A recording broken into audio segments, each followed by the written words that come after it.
you contextualize it in relation to the existing literature, political debates, or current policy issues, which you can use to anchor or to frame your argument. Referencing the work of others when you cite them or quote them directly is very, very important. Plagiarization or self-plagiarization can lead to damage to your own reputation, or indeed the reputation of the journal if they have to withdraw something. It is important to think clearly about the structure.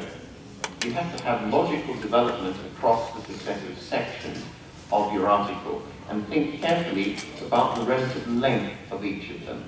Specific journals have clear requirements, and obviously you need to follow those if provided. A good tip would be to leave both the introduction and the conclusion to the end. By the time you've written the main part of the paper, you will know what it is you're introducing and what the key messages are that you're wrapping together in the conclusion. You can find help from a variety of sources while actually writing your paper. One would be through peer review among your fellow students or early career researchers, perhaps get a second opinion from a more senior colleague or mentor. Conferences or workshops would be another. Online resources, editorial fora, which some journals provide. The sense of pride that one does get upon receiving your article as published is incredible, which makes all the struggle to get over that finishing line well worthwhile.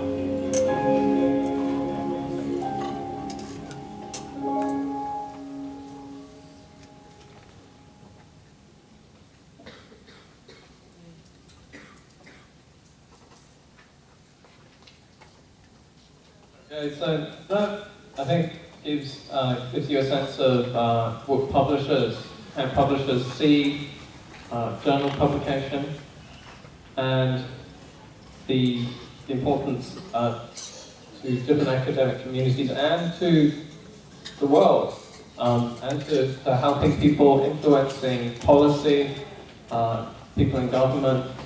And I think we had the 4 A's there.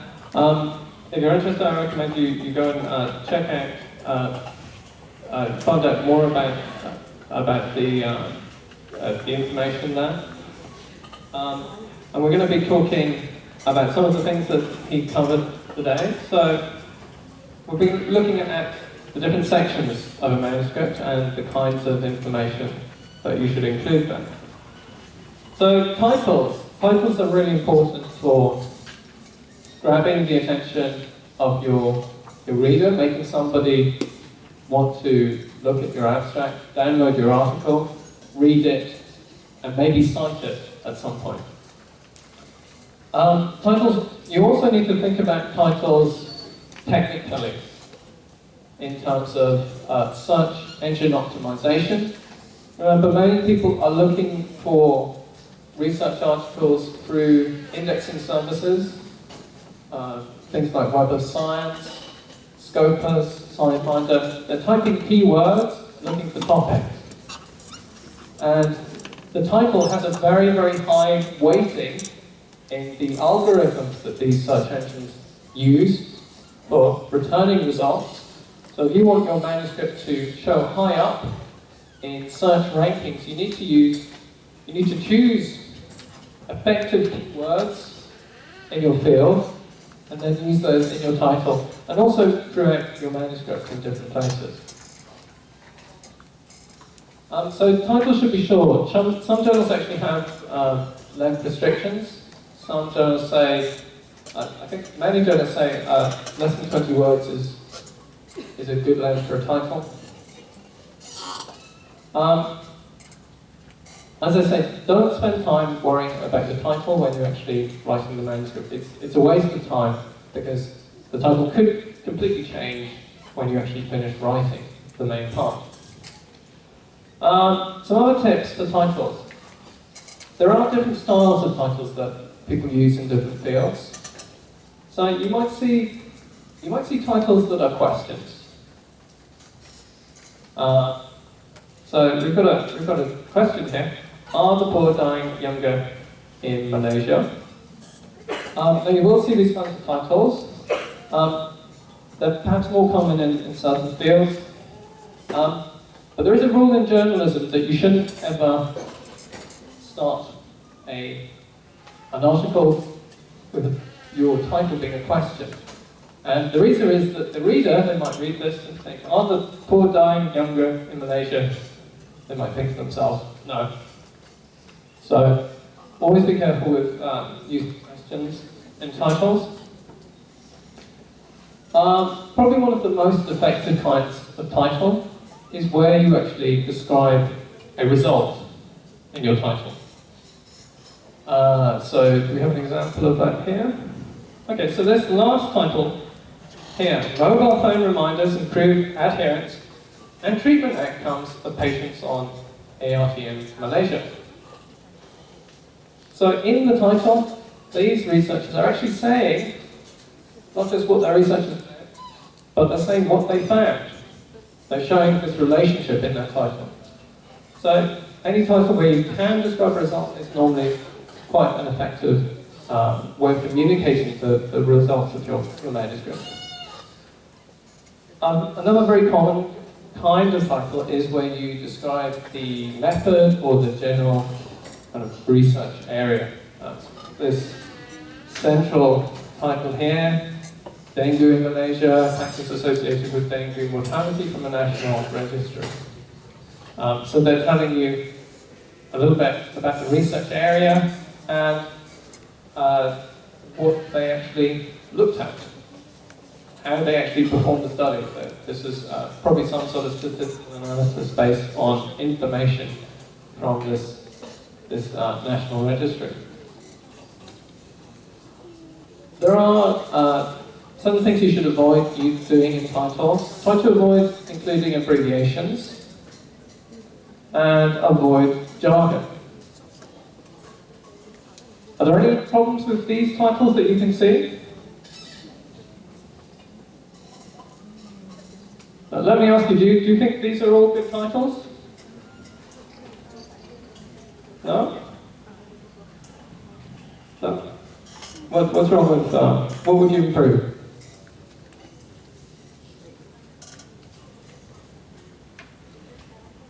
Okay, yep, so, alright, I've talked about how you probably shouldn't use, it's best to avoid questions in titles. So maybe they could have rephrased this. What about the second title? Are there any problems here? Anything that you noticed?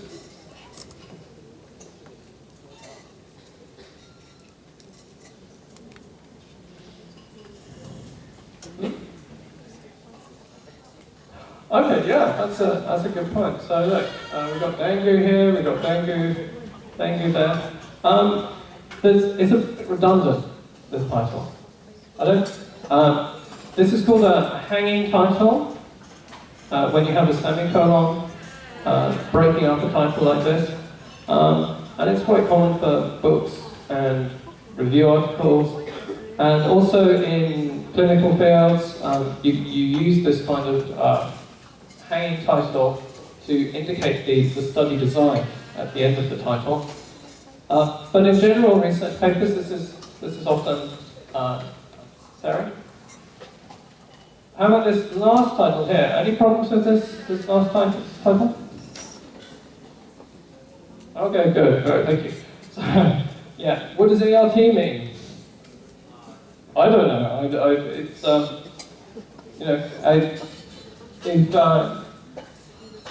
if there's anything that you think the readers aren't going to understand in your title, any kind of jargon or abbreviation, take it out and try and simplify your title. So moving on to the abstract now. So quite often, when people are looking for articles to read, they might read the title, they might read the abstract, and then they might not download the article. So for a lot of readers, the abstract can be the only part of the manuscript that they read.